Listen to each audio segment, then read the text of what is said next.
તો finally guys અમારું shooting છે ને પૂરું થઈ ગયું છે. હવે જઈએ ઘેર. આ રમેશ આવે.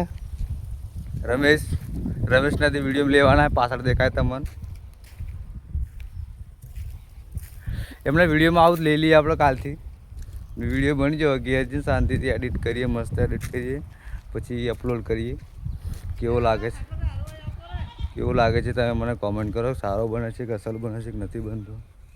કેમ કે મહેનત તો કરીએ, ટાઈમ સેટ થતો નથી પણ કરીએ ગમે તેમ કરીને. વિડીયો બનાવવાનું ચાલુ કર્યું એટલે બંધ તો કરાય નહીં. આપણે ચાલુ જ રાખવું. સાચી વાત ને. ટાઈમ સેટ કરીને બનાવીએ મસ્ત મસ્ત. તને યાર સપોર્ટ બહુ હતો વિડીયો બનાવવાનો, પણ હવે નહીં. ટીમના માણસો ખોવાઈ જાય.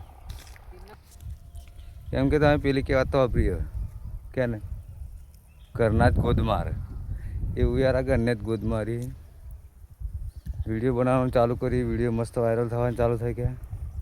વિડીયો બનાવવાનું બંધ કરી દીધું. હું એકલો શું કરું.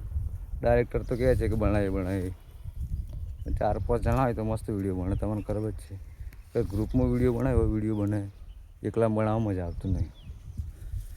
એટલે ગ્રુપ તૂટી જ જોઈએ, પણ ચાલુ રાખશે ગમે તેમ કરીને બનાવીએ, નાખતા રહીએ. સાચી વાત ને. વિડીયો બનાવવાનું ચાલુ રાખવું પડે. કેમ કે જો વિડીયો બનાવવાનું બંધ કરી દો તો મજા આવે નહીં. નામના સારા ટ્રેન્ડિંગ મેળવવા મળ્યા એટલે ચાલુ રાખવું પડે. તો ઘેર જઈએ, તાપ બહુ લાગે. 2-1 નગારો થયો. સોનું તાપ, મને બહુ તાપ લાગે. જય માતાજી, મળીએ બીજા બ્લોકમાં.